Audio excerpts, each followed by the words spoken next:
بسم الله الرحمن الرحيم الحمد لله والصلاة والسلام على رسول الله باب الوفاء بالشروط في النكاح mbajtja e premtimeve në rastin e kurorëzimit. Normalisht muslimani është i obliguar që të përmbahet premtimeve, ta mbaj fjalën e dhënë, kontratës, marrëveshjes, dhe ndër këto le të themi tema të rëndësishme për të cilat besimtarët duhet i rri premtimit të dhënë është nikahu, pra kurorëzimi, martesa. Dhe nëse ka aty kushte të dhëna nga njëra prej palëve, dhe pala tjetër miraton, pranon, atëherë duhet i përmbahet. E nëse nuk i përmbahet, konsiderohet një mëkatar, gjunafçar, dhe e dyta, pala tjetër ka të drejtë të tërhiqet nga marrëveshja apo nga martesa, nëse është përmend si kusht. Për këtë arsye dhe njeriu nuk bën në tilla situata thot po për çdo gjë. Po duhet ta mendoj atë që i thuhet. Nëse ai thot po, do të thotë se obligohet. Po se kemi shkruajt, s'ka lidhje. Shkrimi është gjë e mirë dhe preferohet, po nëse nuk është shkruar dhe është thënë me gojë po, obligimi është njësoj. Pra nuk mund të justifikohet dikush pse nuk i përmbahet marrëveshjes apo kontratës se nuk e shkruajtën. A kemi rënë dakord? Po, marrë historia. Edhe po si e shkruajt. Përdesa ke rënë dakord, marrë historia, kaq. عن عقبة بن عامر رضي الله عنه قال رسول الله صلى الله عليه وسلم أحق الشروط أن توفوا به ما استحللتم به الفروج.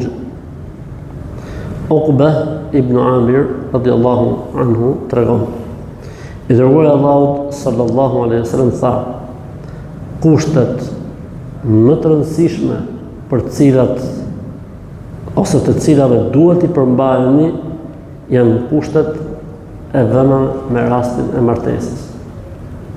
Kushtet më të rëndësishme të cilave duhet i përmbaheni janë kushtet e dhëna në rastin e martesës. Pra gjithmonë muslimanët duhet të përmbahet kushteve të dhëna, kontratave, marrëveshje, po sidomos kur bëhet fjalë për martesë, tu është edhe më e rëndësishme. Pse? Sepse në emër të kësaj fjale të dhënë, dikush të beson, dikush ta beson vajzën, dikush ta beson motrën, dikush të pranon të fusi në shtëpitë vet, në familjet vet, në bazë të kësaj fjale që ti ke dhënë. Në bazë të këtij premtimi që është marrë prej teje, të fut tjetrin në shtëpi. Për këtë arsye dhe nuk është e lehtë kjo pjesë, dhe për këtë arsye është mshuar shumë kësaj pjese, madje ka dhe hadithe të tjera të cilat rrahin në të njëjtën temë. Kushtet më të rëndësishme të cilave besimtari duhet i përmbahet në jetë janë kushtet në rastin e martesës. Kjo vlen kushtet që i vijnë djalit nga ana e vajzës dhe kushtet që i vijnë vajzës nga ana e djalit. Kur tolerohet, kur kushti bie ndesh me halalën apo haramun. Nëse kushti bie ndesh me rregullat e fesë dhe të besimit, duke e bërë halal atë që është haram, ose duke e bërë haram atë që është halal, në këtë rast pala tjetër, edhe pse mund të ketë po pa e kuptuar, po pa e ditë, ka të drejtë të rriqet, dhe palës tjetër nuk lejohet që të ngrej pa di apo të akuzoj. Prej këtyre temave shumë të diskutuara, a janë kushtet qëndrueshme apo jo tema, nëse i vihet kushti që mos martohet me gru tjetër.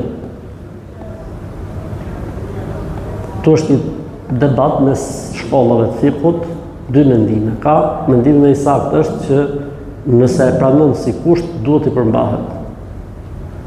Nëse e pranon thot po, s'do të martohet me gru tjetër, atëherë duhet i përmbahet të këtij kushti. A ka ndonjë shembull të kushtit që e bën halalin haram apo haramin halal? Kushtëzimet të cilat janë obligime të përhershme. Kushtëzimet në vend, kushtëzimet në kohë, Këto janë problematike dhe nuk obligohet personi që të përmbahet. Për shembull, i thotë, nëse do që të martohemi bashkë, dhe një kusht ku dëgjon që është, për shembull, kam pas një rast unë, e dua thoshte mehrin sa të jemi gjallë, muj për muj, kaq. Kjo kusht nuk pranohet, bie kusht. Ose i vend kusht, për shembull, nëse do të martohemi bashkë, do të jetosh me mua. Thonë goca, për shembull.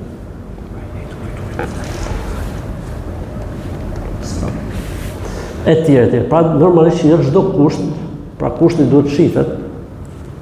Nëse kushti bie ndesh, atëherë nuk ka gjynah nëse pala tjetër nuk i përmbahet, e nëse kushti nuk bie ndesh, atëherë pala tjetër duhet i përmbahet dhe s'ka diskutim për këtë gjë.